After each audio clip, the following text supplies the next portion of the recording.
Morning, good afternoon, good evening everyone. आज की इस वीडियो में हम बात करेंगे पियर्सन टेस्ट ऑफ इंग्लिश की तैयारी करने वाले स्टूडेंट्स के सबसे कॉमन, सबसे ज्यादा पूछे जाने वाले क्वेश्चंस के बारे में। ये वो क्वेश्चंस हैं जिनका आंसर करते करते मैं भी थक चुका हूं। अपनी डेली लाइफ में मैं शायद प्रतिदिन इन क्वेश्चंस का कई बार आंसर करता हूं और बहुत सारे बच्चों के मन में ये क्वेश्चन रहते हैं, लेकिन कई पूछते हैं, बहुत सारे बच्चे नहीं पूछते हैं। उनके मन में ये रहता है पता नहीं टीचर हमें किस तरह से रिएक्ट करेंगे इन क्वेश्चंस के ऊपर। तो सारे जितने भी क्वेश्चंस हैं, सबसे बड़ा क्वेश्चन कितने महीने का कोर्स है पीटी का, कितने महीने में पियर्सन टेस्ट ऑफ इंग्लिश में कंप्लीट कर सकता हूं। सेकंड क्वेश्चन, उस महीनों के दौरान मैं दिन में कितने घंटे पढ़ाई करूं। तीसरा क्वेश्चन, कहां से पढ़ाई करूं। चौथा क्वेश्चन, कितनी पढ़ाई और कितनी प्रैक्टिस करूं। पांचवा क्वेश्चन, कहां पर जाकर एक सेटिस्फेक्शन आ जाएगा कि मैंने दिन में 9 घंटे पढ़ाई की है। कुछ बच्चे ऐसे हैं जो 9 घंटे पढ़ाई करके भी ढूंढते हैं कि मैं और क्या पढ़ सकता हूं।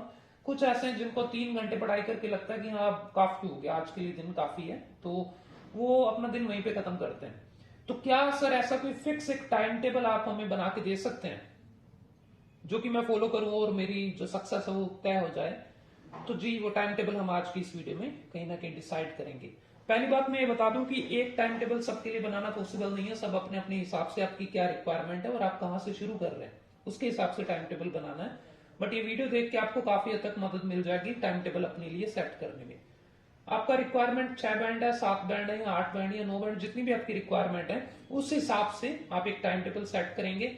और हमारी जो कोशिश है वो ये रहेगी कि आप अपना जो बेस्ट लेवल है, जिस लेवल तक आप हाईएस्ट स्कोर कर सकते हैं, कम से कम समय में हम वहां तक पहुंचे।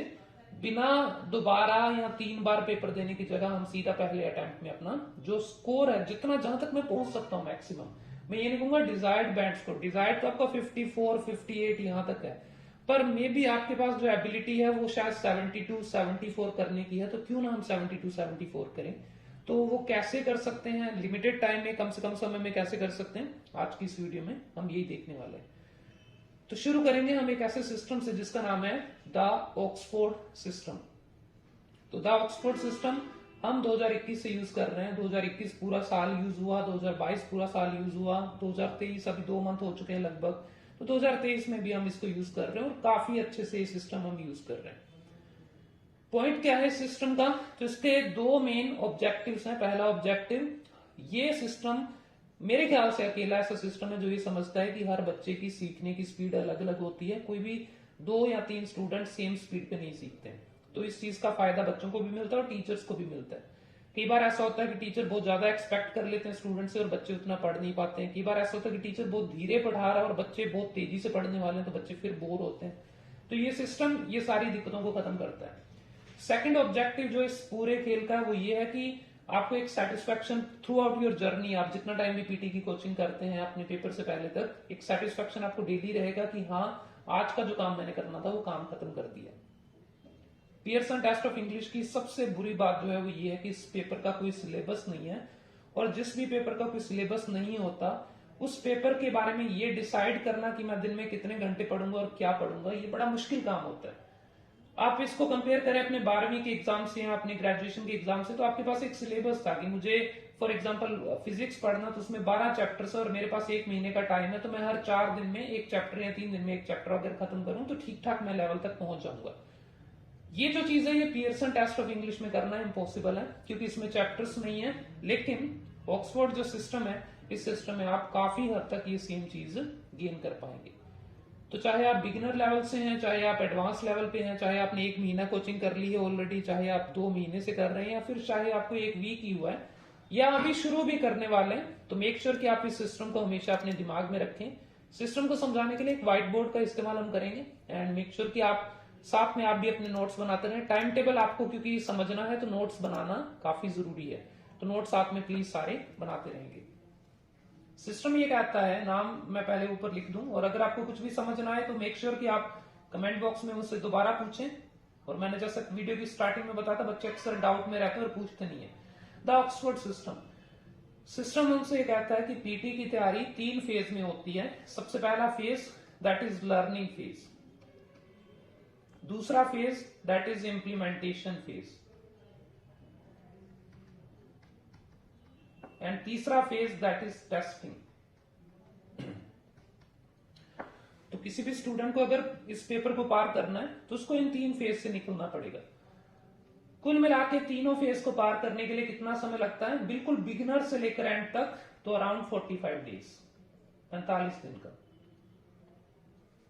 और ये मैं उनके लिए बात कर रहा हूं जिन्होंने कभी कोई दूसरा एग्जाम जैसे आल्स की कोचिंग नहीं की है, या फिर कुछ ऐसे बच्चे भी हैं जिन्होंने बिल्कुल पीटी के बारे में भी कुछ भी नहीं सीखा, ऑनलाइन भी कुछ मत्था नहीं मारा बिल्कुल भी, और वो सीधा कोचिंग इंस्टीट्यूट में ज्वाइन करते हैं। और ज्वाइन करने के बाद उनको अब ये समझ नहीं आ रहा कि मैं कहां से शुरू करूं, तो बिल्कुल अगर आप डे 1 से बात करें तो डे 1 से लेकर और अपना फाइनल एग्जाम डे तक कुल मिला के 45 डेज का कंप्लीट प्रोसेस है। अपने एक एक करके तीनों को सीखेंगे और आपको हर फेज में कितना समय लगेगा, प्लस आपको हर फेज में कितने घंटे दिन में पढ़ाई करनी है, प्लस आपको उस फेज के दौरान कितनी प्रैक्टिस करनी है, ये सब कुछ आपको मैं समझाऊंगा। तो पूरा वीडियो को अच्छे से देख लेना, समझ लेना, और जितने भी टाइम टेबल रिलेटेड इश्यूज हैं वो सारे के सारे इश्यूज आपके इस वीडियो में खत्म हो जाएंगे। सबसे पहली बात आपको ये समझना पड़ेगा कि हम एक बार में कभी भी सिंगल फेज पे काम नहीं करेंगे, हम एक साथ 2 फेज पे, जैसे जब आप स्टार्ट करते हैं तो लर्निंग के साथ इम्प्लीमेंटेशन, कुछ दिनों बाद आप इम्प्लीमेंटेशन के साथ टेस्टिंग के ऊपर काम करेंगे, और फिर लास्ट के 5-6 दिन या 7 दिन आप टेस्टिंग फेज पे ओनली काम करेंगे। तो 3 फेज है एक्चुअली में, मतलब 3 स्टेजेस आप ये कह लें। स्टेज 1 जिसमें दोनों को कंबाइन किया, स्टेज 2 में इन दोनों को कंबाइन किया, और स्टेज 3 में अकेला टेस्टिंग फेज चलेगा। स्टेज 1 कितने दिन चलती है, अराउंड 25 डेज। स्टेज 2 कितने दिन चलती है, around 14 to 20 days, depending on आपकी एबिलिटी। ये फेज थोड़ा सा आगे पीछे रहेगा। और स्टेज 3 ये 4 to 5 डेज, और ये भी डिपेंडिंग ऑन योर एबिलिटी। तो मैंने 25 और 15 और 5 कुछ ऐसा कैलकुलेशन मैंने मन में सोचा था, तो मैंने 45 दिन लिख दिया। ये 45 की जगह 50 भी हो सकते हैं, मैक्सिमम मैं मानता हूं 2 मंथ हो सकते हैं। इससे ऊपर अगर आपका समय पीटी में लग गया है तो या तो आपको सिस्टम नहीं पता, या फिर कहीं सीरियसली कोई मिस्टेक आप कर रहे हैं, तो मेक श्योर कि आप इस सिस्टम पे चलें। और देखिए, कई बच्चे आप में से ऐसे होंगे जिनको, अगर आप ऑक्सफोर्ड में पढ़ते हैं तो आपको पता नहीं है, लेकिन आपको इसी सिस्टम पे चलाया जा रहा था। आप कहेंगे सर मैंने तो कभी नाम ही नहीं सुना ऑक्सफोर्ड सिस्टम का, तो टीचर्स ने आपके, जो आपको पढ़ाते हैं, उन्होंने सुन रखा है, दे नो एवरीथिंग। और जब आप इस वीडियो को देखेंगे आपको लगेगा कि हाँ यार ये नाम तो नहीं पता था, लेकिन हम भी यही सारा कुछ है। तो ऐसे में काफी हद तक आपको ये दिखेगा कि वही पैटर्न जो मैं आपको अब सिखा रहा हूँ, आपको ऑलरेडी आधा तो फॉलो कर चुके होंगे, कई तो बिल्कुल एग्जाम के पास हैं तो वो टेस्टिंग फेज में होंगे, कई दूसरे स्टेज पे होंगे, कई पहले स्टेज पे होंगे, बट आपको नाम नहीं पता था। तो आज के बाद से आपको टीचर से पूछने की जरूरत भी नहीं है, आपको नाम भी पता है, आपको काम भी पता है, आपको सब कुछ पता है आपको क्या करना है। तो लेट स्टार्ट, पहले फेज से स्टार्ट करते हैं। लर्निंग का मतलब होता है सीखना, तो सबसे पहला काम जो है वो है सीखने का काम। इम्प्लीमेंटेशन का मतलब जो सीखा है उसको काम पे लगा के देखना, उसको लागू करके देखना।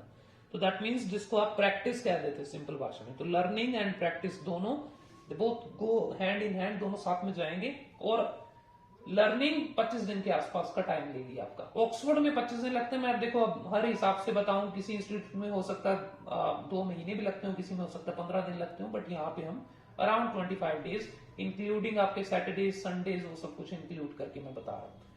तो लर्निंग में क्या कुछ सीखना होता है, अगर आपने ये सब कुछ सीख रखा है, देखो जो मैं चीजें अभी लिखूंगा, अगर आपने ये चीजों को सीखा हुआ, दैट मीन्स कि आपका लर्निंग फेज ऑलरेडी कंप्लीटेड है। तो फिर आपको लर्निंग फेज से बाद में दूसरे स्टेज पे जाना है। फर्स्ट थिंग इज आपको पैटर्न पता होना चाहिए पूरे एग्जाम का, आपको टाइम पता होना चाहिए, कितना क्वेश्चन के लिए कितना टाइम मिलता है, हर क्वेश्चन कितने मार्क्स का है, आपको ये पता होना चाहिए। आपको ये पता होना चाहिए कि मार्क्स जो है वो कौन कौन से सेक्शंस में जाते हैं। जैसे रीड अलाउड है, कितने मार्क्स का आता है, वो मार्क्स कहाँ कहाँ पे जाते हैं, रीडिंग में जाते हैं, स्पीकिंग में जाते हैं, लिसनिंग में जाते हैं, किस में जाते हैं। जो नए हैं उनको अभी ये बातें बिगिनर बैच में हम सिखाते हैं सारी। और साथ में आपको जितने भी टेम्पलेट यूज करने हैं, सारे टेम्पलेट के बारे में पता होना चाहिए। आपको हर एक टेम्पलेट को करने का, यूज करने का मेथड पता होना चाहिए। आपको हर क्वेश्चन के लिए जो रूल्स काम आते हैं, रीडिंग में खासतौर पे जो रूल्स काम आते हैं, वो रूल्स आपको अच्छे से पता होना चाहिए। सारे रूल्स दिमाग में होने चाहिए आपके। जब तक ये नहीं हो जाता तब तक आप लर्निंग फेज में ही हो। और यकीन मानिए कि कई ऐसे हैं जो पेपर भर रखा और उनको अब पता चलेगा कि मैं तो अभी भी शायद इस हिसाब से तो मैं लर्निंग फेज में हूं।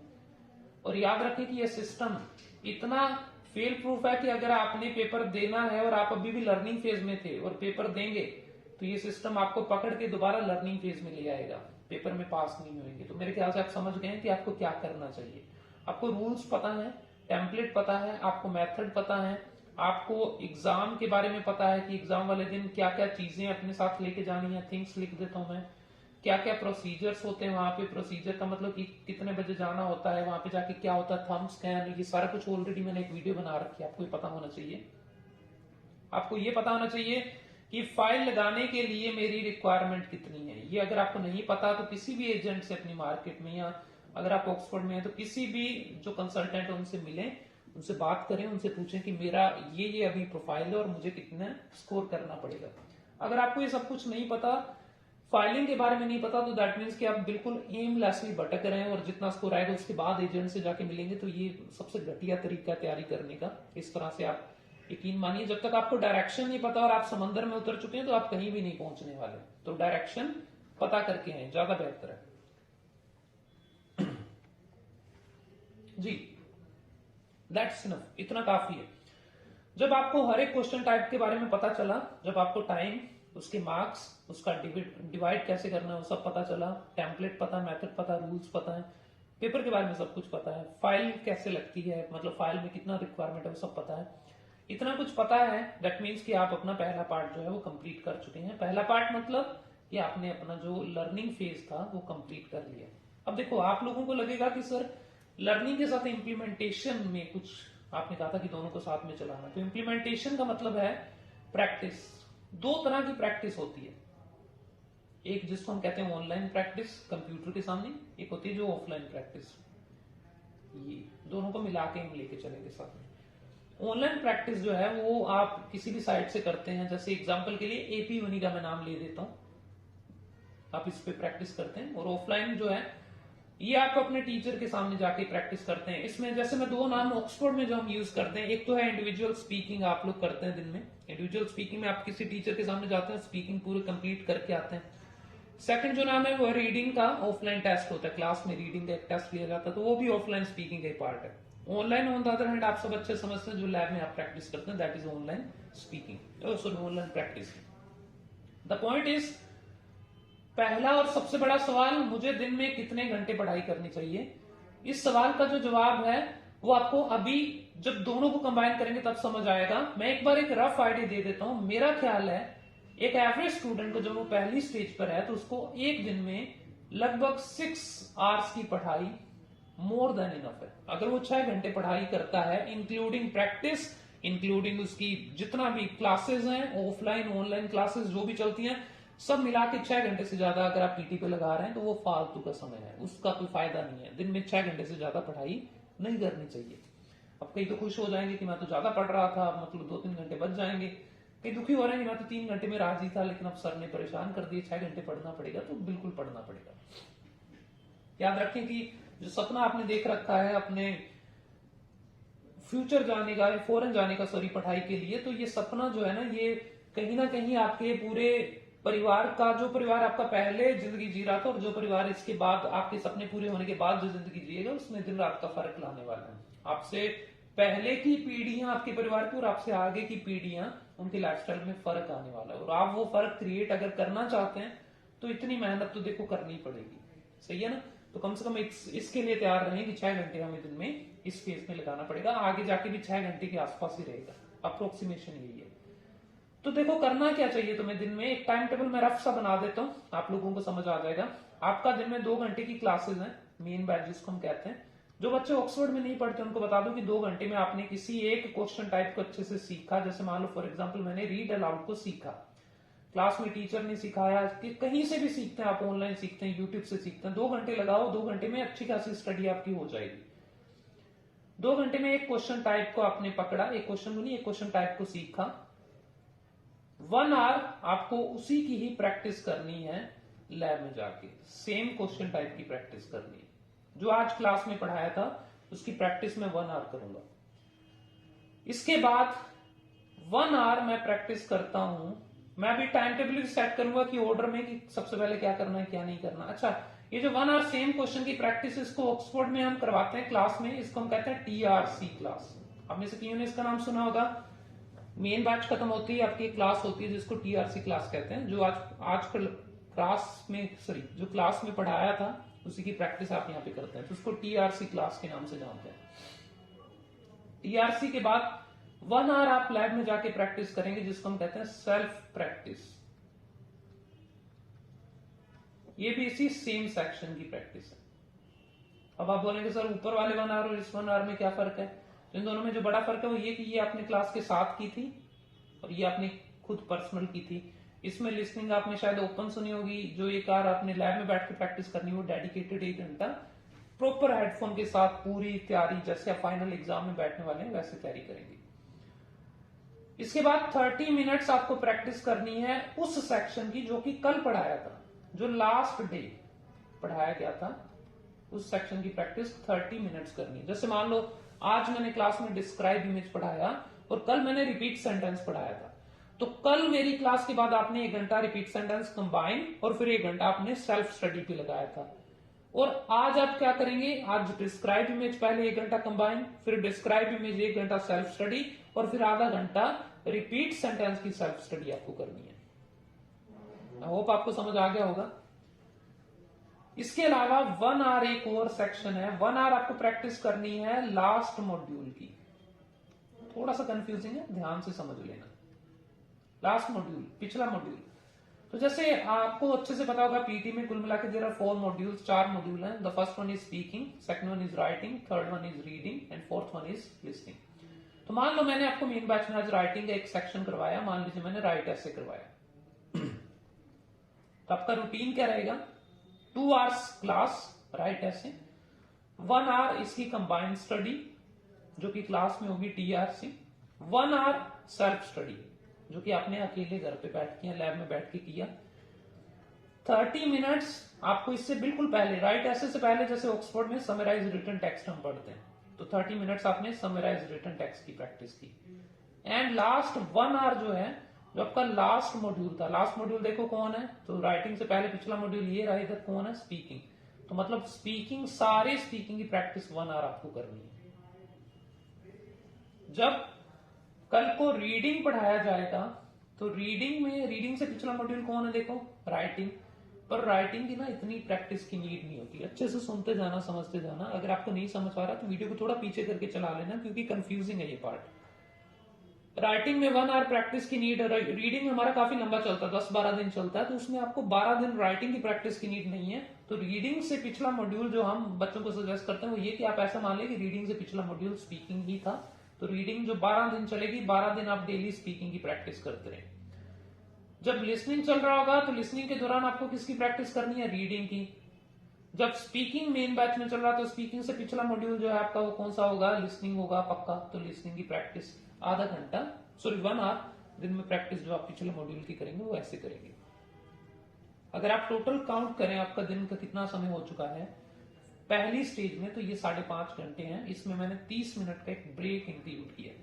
6 आवर्स मैंने दिन में बोले थे, 6 आवर में मैं ये बताना भूल गया कि इसमें एक ब्रेक भी है, एक ब्रेक इंक्लूड है 30 मिनट्स का। तो कुल मिला के टोटल करो इसका कितने आवर्स हैं,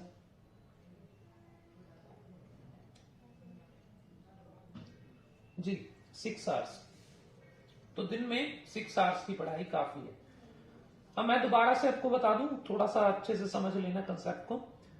आपने लर्निंग फेज जो है, इसको हम सिंपल भाषा में बोले तो इसको हम बोल देते हैं मेन बैच। लर्निंग फेज आपका ऑक्सफोर्ड में जो चलाते हैं तो हम इसको मेन बैच कहते हैं। अब कई बच्चे बोलेंगे सर मैं लर्निंग फेज में तो कभी गया ही नहीं, लेकिन अब उनको समझ आएगा कि अच्छा मेन बैच में जो मैं डेली जाता हूं उसको लर्निंग फेज कहते हैं। इंप्लीमेंटेशन आप देख चुके हैं, टीआरसी में हम क्या करवा रहे हैं, आपसे इंप्लीमेंटेशन करवा रहे हैं। सेल्फ प्रैक्टिस में इंप्लीमेंटेशन हो रहा है, ये आपको शायद नहीं पता होगा, बट ये भी टीचर आपको रेकमेंड करते हैं। आपने ध्यान से शायद सुना हो कि आप जो कल पढ़ाया था उसकी भी प्रैक्टिस किया करें, जो पिछला मॉड्यूल था उसकी भी प्रैक्टिस किया करें। तो ये कुल मिला के 6 आवर्स आपके दिन के ये बुक हो गए। 6 आवर्स से ज्यादा अगर आप पढ़ रहे हैं तो फिर वो मेरे ख्याल से आप कहीं ना कहीं, आपकी एनर्जी भी नहीं होती पीटी में। 6 आवर्स से ज्यादा एनर्जी रखना कंप्यूटर के सामने सेहत के लिए भी अच्छा नहीं है और आपकी एनर्जी के लिए भी अच्छा नहीं, इतनी एनर्जी भी नहीं होती, तो आप मिस यूज करेंगे उस एनर्जी का। तो बेटर है कि 6 आवर्स से ज्यादा पढ़ाई ना करें। अगर आपको शांति नहीं मिलती है 6 आवर्स पढ़ के, तो मैं ये सजेस्ट करूंगा कि आप, हम एक चीज और करते हैं, दैट इज SST। आप उस पर काम कर सकते हैं ना। What is this SST? ये बोलेंगे समराइज स्पोकन टेक्स्ट। जो अनपढ़ है वो बोलेंगे सोशल स्टडीज, बट SST का मतलब है soft skill training. Soft skill training का मतलब हो गया कि जैसे आपको देखिए, जब आप ऑस्ट्रेलिया कनाडा जाके बैठेंगे तो वहां पे आपको इंग्लिश बोलनी भी पड़ेगी लोगों के साथ, आपको उनकी इंग्लिश को सुनना भी पड़ेगा, आपको इंग्लिश को पढ़ना भी पड़ेगा। तो पीटी ऑक्सफोर्ड में अगर आप हैं या कहीं भी आप पढ़ते हैं तो पीटी काफी हद तक आपकी उस इंस्टीट्यूट के दारोमदार है कि वो पीटी आपको पार करवाएंगे, लेकिन उस पीटी को पार करने से इंग्लिश आएगी या नहीं आएगी इसका कोई पता नहीं होता। तो आप अपना खुद की सॉफ्ट स्किल की ट्रेनिंग करें। ट्रेनिंग का मतलब कि दिन में आधा पौना घंटा 1 घंटा इस चीज पे भी लगाएं कि मेरी इंग्लिश में कम्युनिकेशन अच्छी हो रही है या नहीं हो रही, क्या मैं इंग्लिश पढ़ पा रहा हूं या नहीं पढ़ पा रहा, क्या मैं इंग्लिश को लिख पाता हूं अच्छे से या नहीं लिख पाता। मेन है बोलना, स्पीकिंग।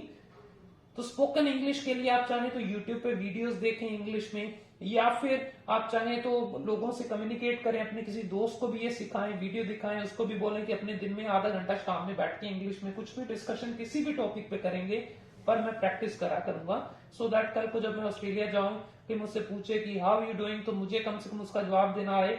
कम से कम ऐसा ना हो कि मुझे सिर्फ एक ही चीज इंग्लिश में आती है, लगातार 30 सेकंड मुझे एक ही चीज बोलना आता है, वो है मेरे टेम्पलेट। सर मैं टेम्पलेट बोल के सुना सकता हूं, मुझसे कोई भी क्वेश्चन पूछेंगे, मैं बदले में टेम्पलेट बोल रहा हूं। आप यूनिवर्सिटी में जाते हैं, आपको कोर्स चेंज करवाना है, इंग्लिश में बात करनी पड़ेगी, लेकिन सर इंग्लिश के नाम पे मुझे एक ही चीज आती है, the given image represents a beautiful image, there must have been a poem. ये जो टेम्पलेट अपने वो टेम्पलेट आते हैं। तो ऐसा हाल आपका ना हो, इस वजह से मेक श्योर कि दिन में आधा पौना घंटा इस पे लगाएं सॉफ्ट स्किल ट्रेनिंग। इसके लिए अगर आपको अलग से वीडियो चाहिए तो मैं बता दूंगा क्या करना है डिटेल में, कौन सी बुक्स पढ़नी चाहिए, कहां से पढ़ें, कौन सी वीडियोस देखें, बट मुझे लगता है कि वो पीटी से रिलेटेड नहीं है। अगर आपको फिर भी चाहिए तो मुझे बता देना, हम उसके लिए वीडियो बना देंगे। तो ये हुआ आपका लर्निंग फेज, और मतलब पहली स्टेज में 2 काम आप साथ में चला रहे हैं, आप सीख भी रहे हैं मेन बैच में और आप इसकी प्रैक्टिस भी कर रहे हैं। प्रैक्टिस करने के लिए ये सारा कुछ कितना कितना प्रैक्टिस करना है मैंने बता दिया। कई बच्चे बोलेंगे सर हमारा रीडिंग का टेस्ट होता है 1 घंटे का, वो इसमें इंक्लूडेड नहीं है। तो देखो रीडिंग का टेस्ट आपकी कहीं ना कहीं वो भी सॉफ्ट स्किल की ट्रेनिंग का ही पार्ट है, हमने तभी इसको अपने उसमें इंक्लूड कर रखा है पूरे करिकुलम में। तो अगर आप वो करें तो सुभान अल्लाह 100 आउट ऑफ 100, पर ट्राई करें कि अगर आपके पास समय कम है तब आप उसको छोड़ सकते हैं, अदरवाइज उसको +1 आवर उसका और ऐड कर देना, केवल इसी फेज में उसकी नीड है, ज्यादा बाकी बाद में आपको उसकी नीड नहीं रहेगी। तो 7 आवर्स मेरे ख्याल से, क्योंकि उसमें मजा भी आता है, वो हालांकि 1 आवर चलता भी नहीं, 30 मिनट का टेस्ट होता है, बट फिर भी 1 आवर में उसको और ऐड करवा सकता हूं, पर मैं उसको कंपलसरी नहीं मानता। मैं पर्सनली मानता हूं कि रीडिंग की प्रैक्टिस अगर आप इस तरह से करें तो वो ज्यादा अच्छा है। रीडिंग का टेस्ट ऑफलाइन जो है क्लास में होता है, अगर आप वो जस्ट एक आप अपनी हॉबी की तरह से, आपका इंटरेस्ट है तो आप टेस्ट दें, उसको कभी भी कंपल्शन की तरह से टेस्ट मत करना, आप उस पूरे टेस्ट का जो सेंस है उसको खराब कर देंगे, मजा नहीं आएगा आपको, तो कोई फायदा नहीं है उसको करने का। फिलहाल एक बार आगे चलते हैं। जिस दिन आपको लगे 25 दिन बाद, जिस दिन आपको लगे कि आपका मेन बैच है वो रिपीट होने लग गया दोबारा, मतलब आपने रीड अलाउड से स्टार्ट किया था और वापस रीड अलाउड आ गया, या आपने मान लो राइट ऐसे से शुरू किया और वापस राइट ऐसे आ गया, दैट मीन्स कि अब मेरा ये जो पहला फेज है वो खत्म हो चुका है, लर्निंग फेज खत्म है, अब मुझे सेकंड फेज पे मूव करना है। सेकंड फेज में इंप्लीमेंटेशन के साथ साथ मुझे क्या करना है, टेस्टिंग। तो चलिए शुरू करते हैं सेकंड फेज। तो सेकंड फेज या स्टेज, उसमें हम एक है इंप्लीमेंटेशन प्लस दूसरा जो चीज करनी है दैट इज टेस्टिंग। ये फेज आपको 15-20 दिन, 15 दिन 2 हफ्ते काफी है, ये फेज आपको चलाना है। एक चीज आप प्लीज अपने दिमाग में रखेंगे, वो ये है कि जब तक आपका लर्निंग फेज चल रहा है, मतलब जब तक आपका मेन बैच चल रहा है कंटिन्यूअसली, तब तक आपको कोई भी test, full length mock test नहीं करना।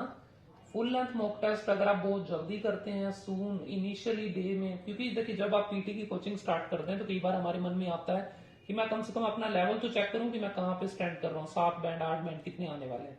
तो जब आप शुरू में अपना लेवल चेक करते हैं ना, तो वो एक्चुअली में फायदा कम करता है और नुकसान ज्यादा करता है। इसका कारण, आप शुरू में मान लीजिए आपकी एबिलिटी 72 वाली है, 72 आप स्कोर कर सकते हैं, पर क्योंकि आपने स्टार्टिंग में अभी बिना सब कुछ पढ़े आपने एक टेस्ट दिया और आपका स्कोर मान लीजिए उसमें 52 आया, तो शायद आपका सपना जो मैक्सिमम रहेगा वो 60 तक का सेट हो जाएगा। जो बच्चा बड़ी आसानी से 72 कर सकता था, वो बच्चा केवल 60 करके सेटिस्फाइड फील करता है, सिर्फ इस वजह से क्योंकि उसने ये टेस्ट बहुत जल्दी दे दिया था। तो आपको करना क्या चाहिए, मान लीजिए आप पहले वीक आपने क्लासेस ज्वाइन की हैं और आपको यहाँ पे रीडिंग की क्लास हमने करवा दी। रीडिंग की क्लास के बाद आपको जब सैटरडे का टेस्ट हुआ तो आपको करना ये चाहिए कि आपको रीडिंग का टेस्ट एक कंप्लीट उस दिन सेक्शन वाइज टेस्ट आप कर लें, वो ज्यादा अच्छी बात है। अगले वीक रीडिंग हो गई, साथ में अगले वीक में लिसनिंग भी हो जाएगी, तो अगले सैटरडे को रीडिंग और लिसनिंग के 2 सेक्शन वाइज टेस्ट कर लेना। थर्ड वीक में अगर आपकी राइटिंग और स्पीकिंग होगी फॉर एग्जांपल, तो तीनों के सेक्शन वाइज टेस्ट कर लेना, चाहे 3-3 4-4 कर लो, कोई फर्क नहीं है, फुल लेंथ अभी भी नहीं करना। जब आपके सारे मॉड्यूल कंप्लीट है, राइटिंग भी कंप्लीट होगी, मान लो 4 वीक इसमें लग गए, लगेंगे नहीं वैसे बट मान लो लग गए, तो जब चारों मॉड्यूल कंप्लीट हैं, उस वीकेंड पर जो सैटरडे का टेस्ट है उसमें मैं अपनी जिंदगी का पहला फुल लेंथ मॉक टेस्ट करता हूं, और यहां से मेरा एक्चुअली में ये फेज स्टार्ट हो जाता है। सेकंड स्टेज मेरी यहां से स्टार्ट होगी। द डे आप अपना पहला फुल लेंथ मॉक टेस्ट देंगे उस दिन से आपका सेकंड स्टेज स्टार्ट है। होप आपको समझ आ रहा होगा। आपने फुल लेंथ मॉक टेस्ट नहीं देना, सेक्शन वाइज टेस्ट आप कर सकते हैं। जैसे ही कोई मॉड्यूल खत्म होता है आप सेक्शन वाइज टेस्ट करें, 2 मॉड्यूल खत्म हुए दोनों के टेस्ट करें, 3 खत्म हुए तीनों के टेस्ट करें, 4 खत्म हो गए, अब अपना फुल लेंथ मॉक टेस्ट करने का समय आ गया। और फुल लेंथ मॉक टेस्ट जब आप करें तो उसमें प्लीज इस बात का ध्यान रखें, मैं कुछ यहाँ पे क्लियर कर दूं चीजें, काफी हद तक मैंने लिख दिया काफी कुछ, बट मुझे जो मेन चीजें चाहिए वो ये चाहिए कि इंप्लीमेंटेशन और एक क्या होता है, टेस्टिंग होता है। या सो जब आपने फुल लेंथ मॉक टेस्ट दिया तो अब आप टेस्टिंग फेज में आ चुके हैं। तो अब आपको क्या करना है, जितने भी है ऑक्सफोर्डियंस या नॉन ऑक्सफोर्डियंस प्लीज ध्यान से सुने।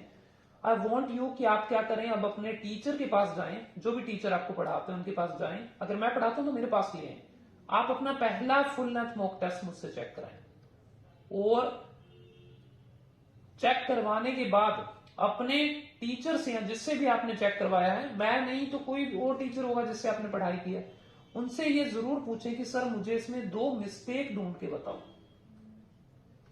Now this is very important कि आप उनसे ये कहें कि मुझे 2 ही मिस्टेक बताएं, मुझे 5, 7, 12, 15 नहीं, मुझे केवल 2 गलतियां बताओ जो मैं कर रहा हूं जिनको मैं इंप्रूव कर सकता हूं।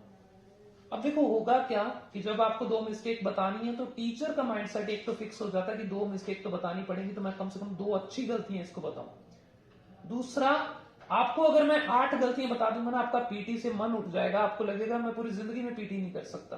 पर 2 गलतियों को इंप्रूव करना कोई मुश्किल काम नहीं होता। तो आपको करना क्या चाहिए, देखो टेस्टिंग एंड इंप्लीमेंटेशन का मतलब क्या हुआ।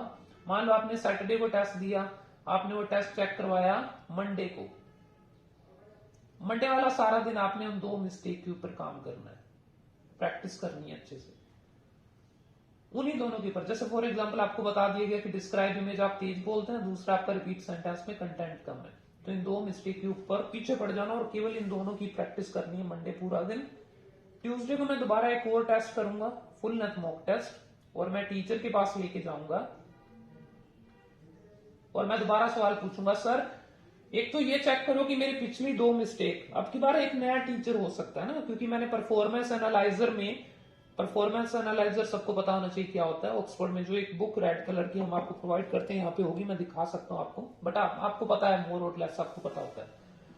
तो आपको परफॉर्मेंस एनालाइजर लेके जाना और एक नए टीचर के पास जाके बोलना है कि सर ये 2 मिस्टेक मेरी परसों आई थी, आप इनको चेक करके बताएं कि क्या मैं उन दोनों मिस्टेक को ठीक कर चुका हूं, पहली बात, और दूसरा अगर कर चुका हूं तो मेरी 2 नई मिस्टेक मुझे बता दो। अगर मैंने नहीं किया तो ठीक है, वो भी बता दो कि मैंने अभी इंप्रूवमेंट नहीं किया, मैं और मत्था मार लेता हूं ना। सपोज करो कि टीचर ने आपको बताया कि बेटा ये दोनों तो हो गए ठीक, लेकिन अब आपका रिटेल लेक्चर में दिक्कत है और आपका राइट एसे में दिक्कत है, तो मेरा थर्सडे के बाद, सॉरी ट्यूसडे के बाद जो वेंसडे का डे है वो सारा दिन इन 2 मिस्टेक को ठीक करने पे जाएगा। फिर थर्सडे को टेस्ट देके मैं टीचर के पास जाके वही सवाल पूछूंगा कि सर 2 मिस्टेक पिछली चेक करो सही हुई कि नहीं हुई, और साथ में मुझे 2 नई मिस्टेक बता दो। आप ये काम अगर 1 वीक तक कर लें, 1 वीक में आपने मान लीजिए 3 टेस्ट दिए, हर टेस्ट में 2 मिस्टेक ठीक किए, तो 6 मिस्टेक आपने ठीक की है। मेरे ख्याल से 1 वीक मोर देन इनफ है। अगर आपके 6 से ज्यादा, मान लो 12 मिस्टेक है, 15 मिस्टेक है, तो दैट मीन्स, देखो पहली बात तो इतनी मिस्टेक मैंने आज तक अपने करियर में किसी बच्चे की नहीं देखी है कि टेस्ट कर रहा हो और हर चीज में गलती कर रहा है। अगर आपके साथ ऐसा है तो दैट मीन्स कि आपने पहली स्टेज को अच्छे से नहीं निभाया, आप पक्का या तो आपने क्लासें मिस की हैं क्लास नहीं मिस की तो आपने प्रैक्टिस मिस की है, या फिर आप 6 घंटे पढ़ाई नहीं करते थे। अगर आपने 6 घंटे पढ़ाई की होगी तो आपकी पक्का 2, 3, 4 से ज्यादा मिस्टेक नहीं आएगी। मान लो टीचर ने आपको बोला कि बेटा आप कोई मिस्टेक नहीं है, तो फिर उससे सवाल ये पूछना कि क्या मेरे पक्का 7.5, 8 बैंड आ जाएंगे, क्योंकि मिस्टेक नहीं होने का मतलब तो ये होता है, चलो 9 तो मैं नहीं कह रहा, पर 8 बैंड तो आने चाहिए, 7.5 तो आने चाहिए। अब उसके पास टीचर के पास देखिए क्या है, 2 ऑप्शन है। फर्स्ट ऑप्शन वो आपको यस बोलेगा, सेकंड ऑप्शन उसको आपको मिस्टेक बतानी पड़ेगी कि नहीं नहीं इतने नहीं आएंगे क्योंकि देख तू ये गलती करता है। और जो मिस्टेक उसने बताई उस मिस्टेक पे अपने एक दिन और मत्था मारेंगे, फिर एक और टेस्ट देंगे और वो टेस्ट लेके दोबारा टीचर के पास जाएंगे। आई होप आपको पॉइंट समझ आ रहा है कि ये किस तरह से काम करता है पूरा मेथड। मैंने ऐसे बच्चों को देखा जो 3-3 महीने से कोचिंग कर रहे हैं और उनको अभी तक लग रहा है कि मैं कोई इंप्रूवमेंट नहीं कर रहा। तो आपको इंप्रूवमेंट करना नहीं आता। इंप्रूवमेंट करने के लिए आप ये ना बोला करें टीचर को कि टेस्ट चेक करो, आप ये बोला करें कि मुझे 2 गलतियां बताओ, और अगर 2 गलतियां नहीं ढूंढ सकते तो फिर मुझे ये लिख के दे दो कि मेरे 7 बैंड 8 बैंड आ जाएंगे। अगर आ जाएंगे तो मैं पेपर भर देता हूं, अगर नहीं आएंगे तो फिर कमियां बताओ।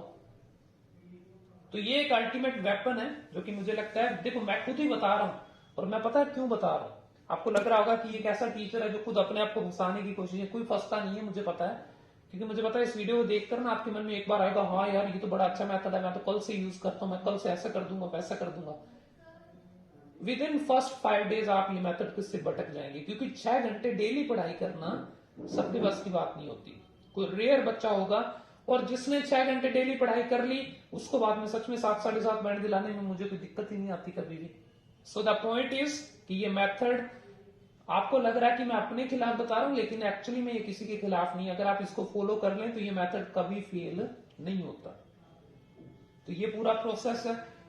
मन में एक सवाल आ रहा होगा, अगर एक मिस्टेक मेरी कवर नहीं हो रही, मान लो मैंने एक टेस्ट दिया उसमें मिस्टेक आई, फिर मैंने उसके ऊपर काम किया लेकिन फिर वो मिस्टेक है, फिर काम किया फिर वो मिस्टेक है, तब आपका पक्का जो पहला पार्ट था ना, मतलब लर्निंग फेज था, उसमें गड़बड़ है। तो एक बार उसको दोबारा से पूरी वीडियो को या उसकी क्लास को अटेंड करो या फिर उसकी वीडियो टीचर से मांगो, लेकिन ये प्रैक्टिस उसकी दोबारा करो। फिर जाके आप देखेंगे कि जैसे रिपीट सेंट ऐसे नहीं हो रहा तो क्लास दोबारा अटेंड करो, आप देखेंगे अगली बार में होगा।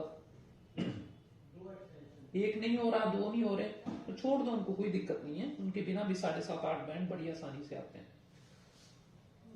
और जब आपने ये पूरा 2 हफ्ते चला लिया तो उसके बाद तीसरा फेज, तीसरी स्टेज में केवल आपको अपने टेस्ट देने हैं। अब आपको पेपर भरना है। यहाँ पे एक मूर्खता जो बच्चे करते हैं वो ये करते हैं कि पेपर 20 दिन बाद का, महीने बाद का पेपर भर देते हैं, जो कि बड़ा मूर्ख वाला हरकत है। आपको पेपर भरना चाहिए 5 से 7 दिन बाद का, मैक्सिमम 7 दिन मैं कहता हूं। सवाल आता नहीं मिलता तो जरूरी नहीं कि पेपर वो गिने चुने 2 सेंटर पकड़ रखे वहीं पे भरना है। अपने इंडिया में बहुत, दिल्ली में भर देना, दिल्ली में तीसरे दिन का सेंटर मिलता है, तो हर जगह पे अवेलेबिलिटी होती है। आपको 2-4 सेंटर पसंद है, आप वहीं पे भर रहे हैं तो आपको वहां पे नहीं मिलेगा। 20 दिन बाद का पेपर जब आप भरते हैं तो आप अपने दिमाग को कंफर्टेबल जोन में डाल रहे हैं। आप उसको ये बोल रहे हैं कि बेटा कोई बात नहीं, बहुत टाइम पड़ा, आराम से तैयारी करेंगे। और फिर वो आराम से तैयारी करते करते लास्ट में तब बात याद आती है जब 2 दिन पड़े होते हैं और फिर समझ आता है कि अब तो मैंने कुछ भी नहीं किया अभी तक। तो उससे बेहतर है कि जब आप अपने पीक पॉइंट पर हैं आपकी प्रैक्टिस के, आप अपने टेस्ट चेक करवा रहे हैं, कमियां दूर कर रहे हैं, तब अपना पेपर भरो।